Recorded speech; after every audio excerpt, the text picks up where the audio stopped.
welcome back to Somatic Pilates Plus. I'm Dolores. Thanks for joining me today.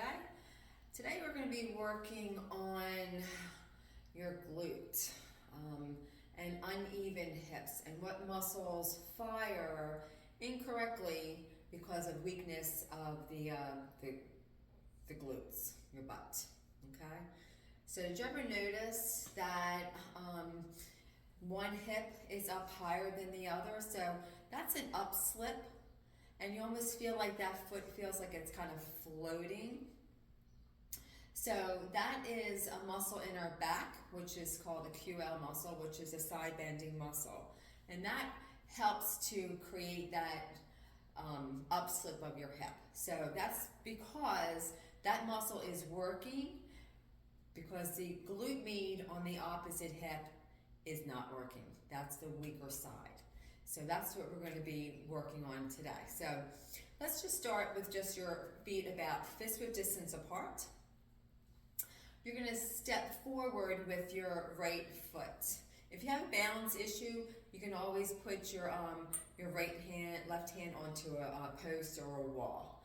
All right, so you're going to step forward with that right foot and just see what happens without you even thinking about it. Lift that knee up so it's in line with your hip. So if you do this and you start to feel the hip start to do this in order to lift that leg up, that means that that muscle here is overly strong and this muscle is weak. So when standing, that's what we find, the muscles that are weak. So in order to get this side stronger so that when you lift the knee up, that the hip stays square. Do you see that? So I lifted my knee up using the correct muscles instead of firing from the QL first because this is so weak. So how do you do that? Well, you get a little step. You have a yoga block. You can do it on your stairs at home, whatever works for you. So if it was your right hip that when you lifted the knee up, that the hip lifted before the knee lifted up, then you're going to be standing on your left foot. You're going to come close to the end of whatever you're standing on. And the opposite leg is going to be flexed and it's going to be in line with the step. So what the action is, you want to drop, you want to keep both legs straight. So you don't want to be able to go as far as you can when this foot's dropping down and lifting up if the opposite leg stays straight. You cannot bend because that's going to throw the whole exercise off. So let that foot drop down. When you do that, you start to feel your glute on the left side. And then you want to lift that hip up and then set to notice when you're doing this if you're feeling that back muscle work. So your goal is to be able to find the muscle on the opposite side and not that back muscle. So hip drops, foot drops down, find your glute on the back of the left leg, let this hip lift up without letting you laterally shift to see what just happened. So if there's weakness here, that's what's going to happen. I'm going to shift this way to compensate and my shoulders are going to go the opposite way. So your goal is to be able to have your shoulders over your hips as you lift that foot up.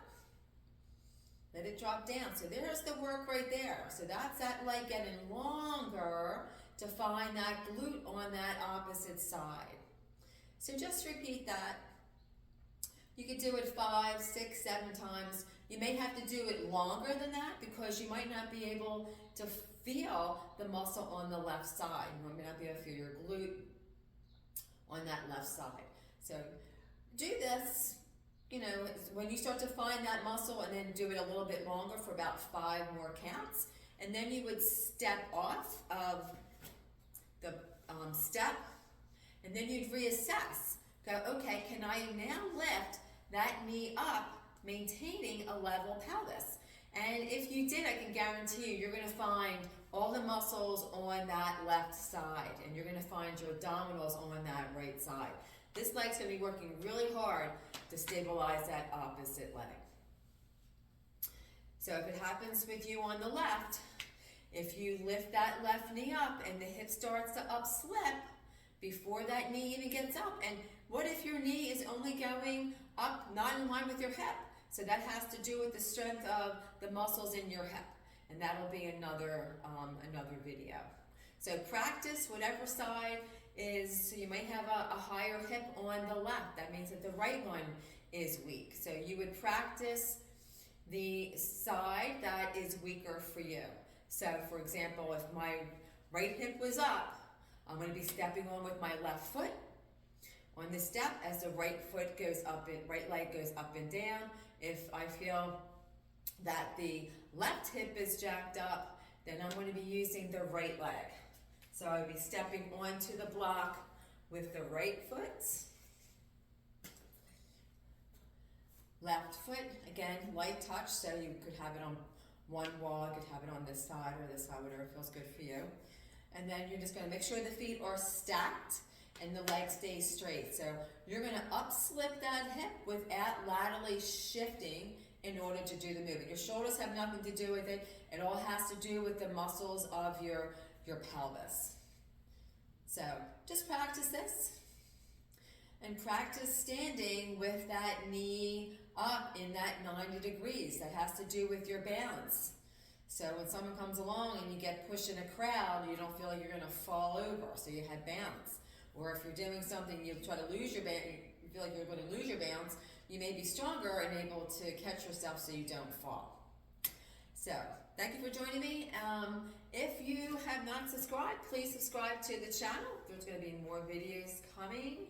And I also do private sessions at Integrative Fitness Pilates in the Executive Makeville Quarters in Yardley, Pennsylvania.